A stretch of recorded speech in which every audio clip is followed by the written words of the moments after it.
Welcome to PCB Chat, where we talk with experts across the printed circuit design, manufacturing, and electronic supply chain fields. I'm Mike Buteau, president of the PCEA.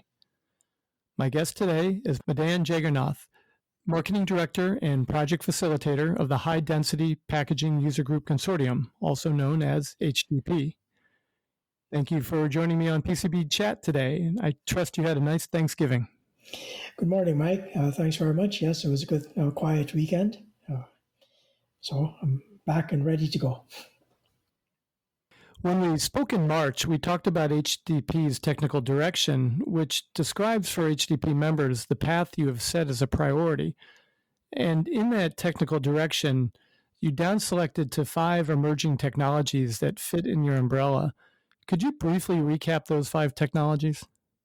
Sure, Mike. So when we looked at all of the things that are possible to be done, and we look at the strengths of HDP membership, there are 5 areas of focus that we have selected to pursue. New high-speed materials. This is focused on the new emerging technologies for optical and wireless networks. Right now in optical, they're talking about 800G and 1.6T, which are combinations of, for 800G, 100 gigabit per second circuits. And as they're going to 1.6T, they're talking about combinations of 224 gigabit per second circuits, which means that you need to run in excess of 100 gigahertz, really, 112 gigabaud, to meet those kinds of requirements. So this is one of the areas of looking at. There are lots of stuff between that and where we are for DC to 112 gigabaud. So the millimeter wave stuff that the wireless guys are doing, and the next generation wireless technologies that are coming.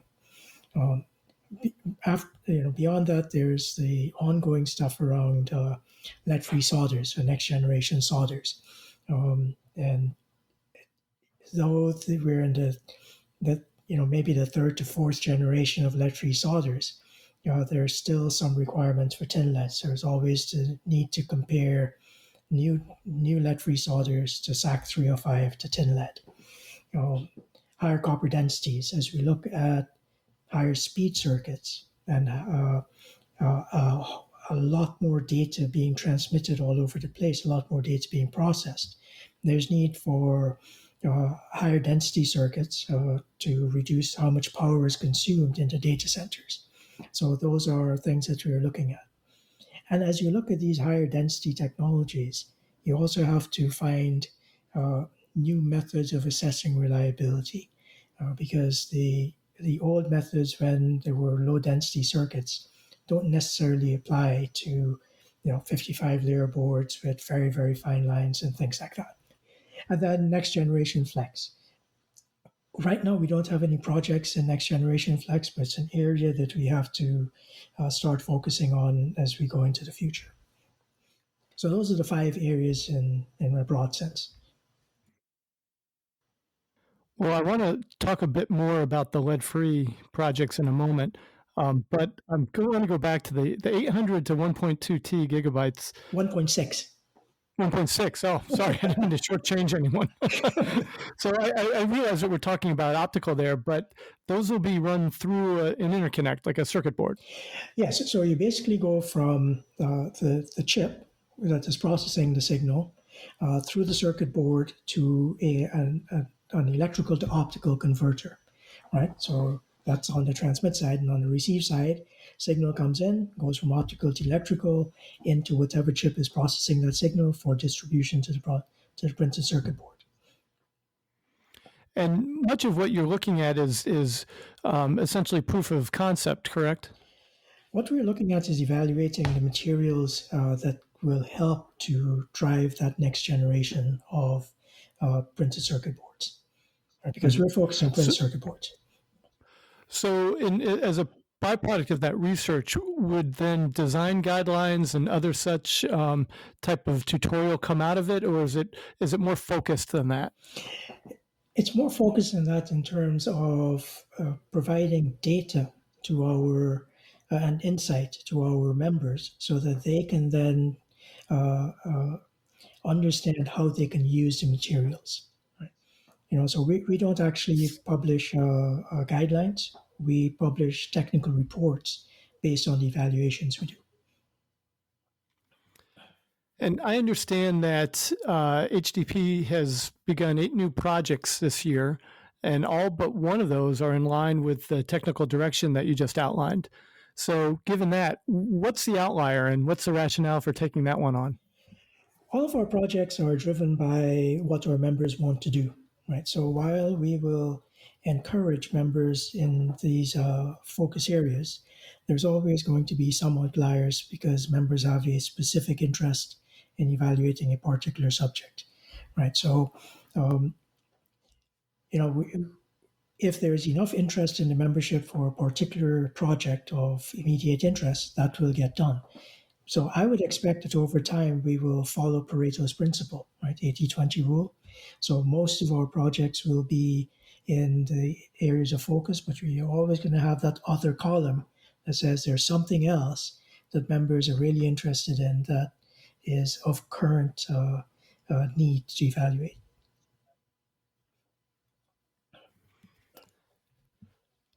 Now, I'd like to take a brief word for today's sponsor.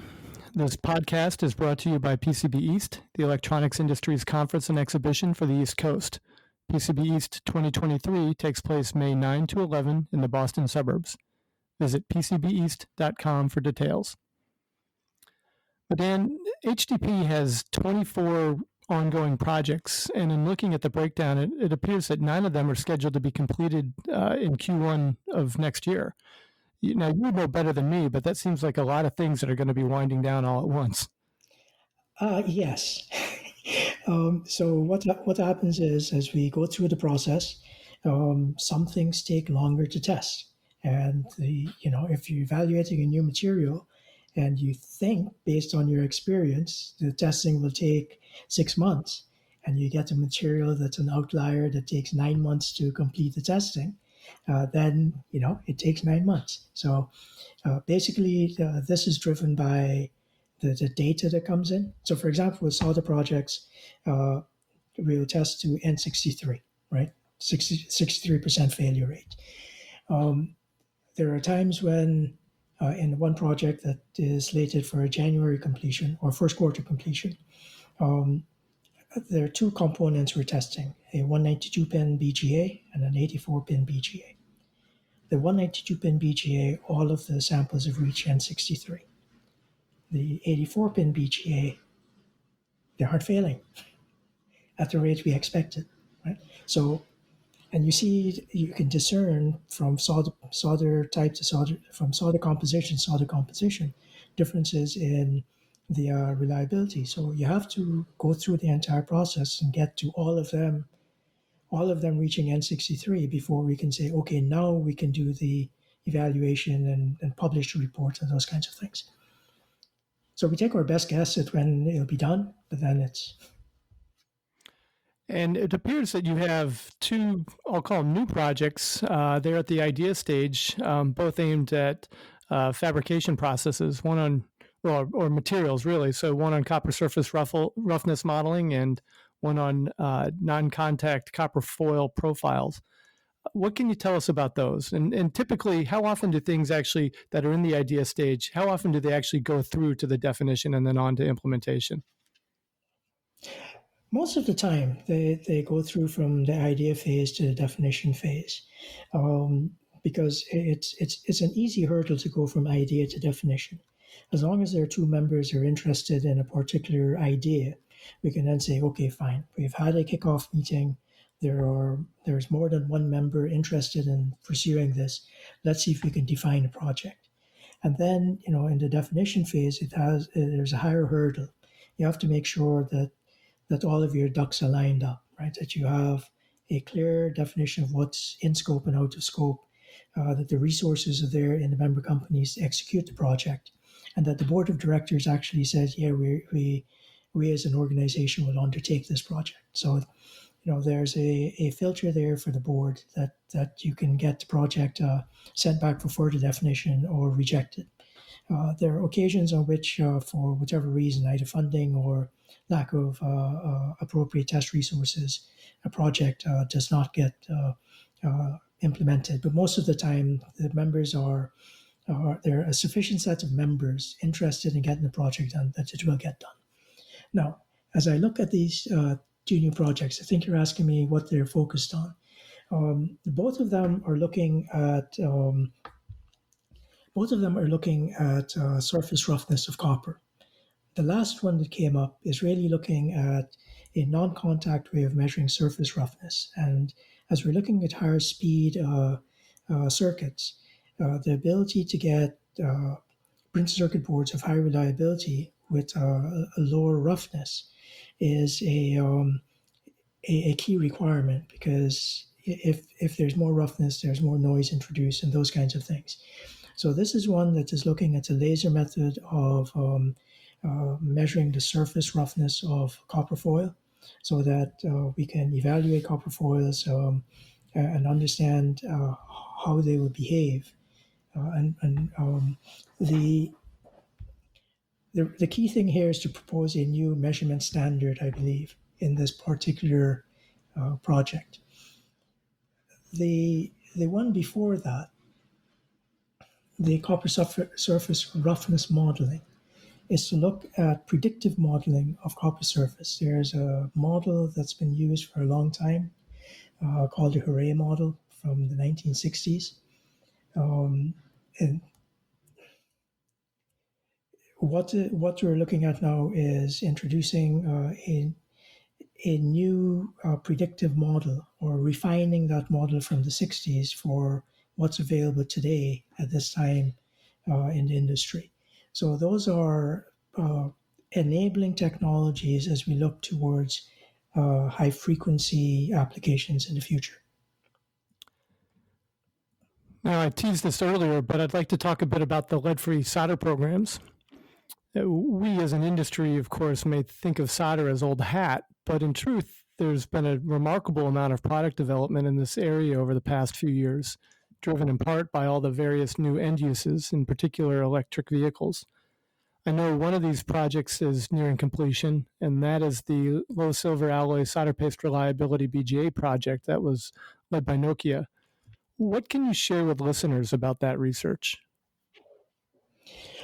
Okay, so basically, the way that mixed metallurgy project is running is it's a test of getting BGAs with SAC 305 and attaching them to print circuit boards with other low silver solders, so that it's not a consistent solder alloy.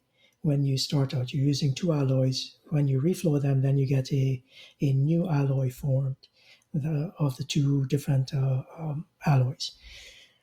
So that project has been using the same test vehicle we've used for solder evaluations for a long time.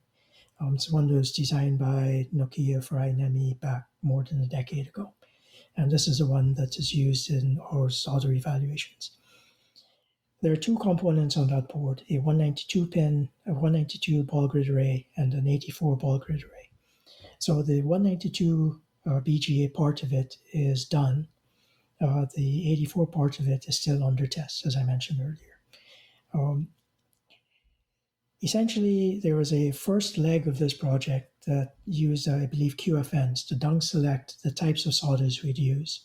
And based on that research, 4 solders were chosen for this mixed metallurgy project.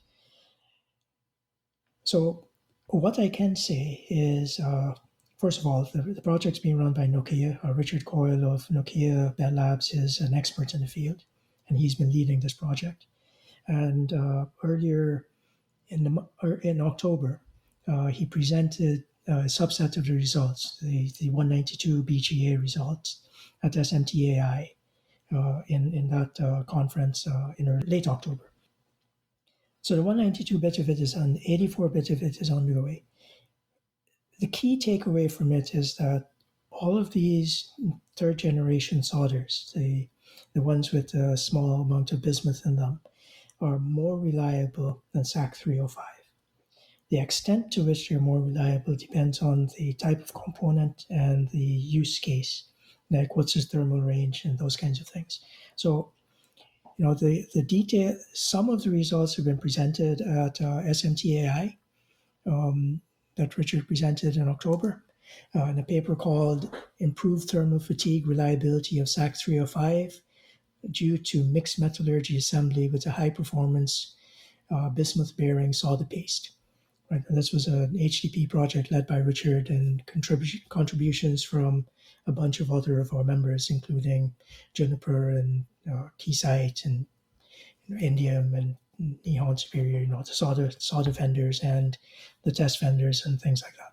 So we've been discussing the solder characteristics, but HDP also looks at the laminates used under these reflow conditions as well, correct?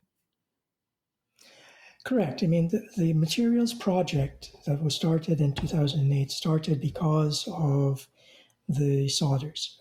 Tin lead eutectic melts or reflows in the 180 melts in the 180 Celsius range. So the reflow point is somewhere above that. These solders have melting points somewhere between 210 and 225 Celsius. So the reflow point is much higher than that. So when you look at using lead-free solders, you know that the laminate materials will be subjected to much higher temperatures, and the structures, the buried vias or blind vias or whatever you have in there, will also be subjected to higher temperatures. So there are a number of potential failure mechanisms when you have a lead-free solder that you are reflowing with. So that was the genesis of the materials project back in 2008. There are 6 phases of that have been completed, more than 84 materials that have been tested over the years. The phase 7 of that is underway now. So that's 10 or 11 different laminate materials that will be tested. With each phase, there are refinements in what is tested. This is one of those things that is an ongoing project that will take some time to complete. And I know that you have a couple different programs underway for alloys that are used under harsh environments. I'd like to ask, do any of those projects specifically include any of the lower temperature melting point solders? No, these are all solders that melt between 210 and 225, I believe, or 205 and 225, somewhere in there. Mm-hmm. So these are not the low temperature solders, these are high temperature solders. Yep. And there are 2 projects. One is looking at extended duration at the thermal extremes. So this is a project that has 3 thermal profiles: 0 to 100 for telecoms, minus 25 to 125, and minus 40 to 125. Sorry, 0 to 100, minus 40 to 125, and minus 55 to 125, if I remember correctly. And 3 thermal and 9 solder pastes plus tin lead and SAC 305. So we have a quite extensive set of tests underway here. So tin lead and SAC 305 are used as baselines? Baselines, yes, Yep. absolutely. So in the second phase of this is looking at extended duration. Instead of 10 minutes at the high and low temperature, it's 60 minutes at the high and low temperature. In the third phase, we're looking at since 60-minute dwell extends the test cycle to quite a long time. We're looking in the third phase at can thermal shock be used as an alternative to thermal cycling. So this is a quite extensive project, and as I reported to IPC in October, it's a project that is these 2 projects are being done in conjunction with other consortia. We've done work in the past with INEMI, And in the case of the Horseshoe Alloy 3, Area Consortium is also working on that. So, it's a combination of resources from our member companies and their member companies to get this quite extensive test done. Now, HDP returned to face-to-face meetings this year. What, if anything, would you say you are doing differently now and maybe going forward versus how you operated pre-COVID? So our meetings have always been a combination of in-person and virtual meetings. We always have a broadcast element to it through our WebEx capabilities. During COVID, the big thing we lost was the ability of members to huddle in person and come up with ideas, right? So now we're back to operating pretty much the same way we were operating before COVID-19. The projects that got delayed during COVID-19 are pretty much clearing out as we get back to normal operations. So, in the two reporting periods, our reporting periods are July to June. So in the two COVID-19 reporting periods in 2020 and 2021, we managed to complete 7 projects from 20 to 21 and 8 projects from 21 to 22 during COVID-19. This calendar year, from January until now, we've completed 9 projects. So we're starting to clear out the backlog of projects that got delayed because of supply chain issues or members not being able to get into their labs or whatever else, right? And get back to more normal operations where I'd expect to see we hit the cadence we had pre-COVID-19. And you've added several new corporate members of late. Yes, this year we added 6 new members. In the last few months, we've added AMD. We're very happy to have 2 of the largest chip vendors in the world as members. Mitsui Mining and Smelting, Grace Electron, and Daikin Americas. So 4 since we spoke in March. So our membership has been running around 50 members. So right now we're at about 53 members, and so I'm expecting to stay about there through the next year or so. Listeners who want to hear more about HDP are invited to visit their website at hdpusergroup.org. This podcast has been brought to you by PCB East, the Electronics Industries Conference and Exhibition for the East Coast, taking place May 9 to 11 in the Boston suburbs. Visit pcbeast.com for details. But Dan, before we close out, are there any other programs that you want to mention or single out for our listeners? What I'll say is that HDP was formed in 1993. So next year we will be celebrating our 30th anniversary. So that's something that we look forward to doing. And as the marketing guy, I probably will take a look back at where we've come from and the successes over the years, just to highlight what HDP has been doing and the contributions we've made to the industry. So. Well, we're looking forward to that. Perhaps we can do, something special for our readers and our listeners when that rolls around. Looking forward to it, Mike. Great. Well, thank you for catching us up on the latest HDP research. It's always a pleasure to have you on PCB Chat, Dan.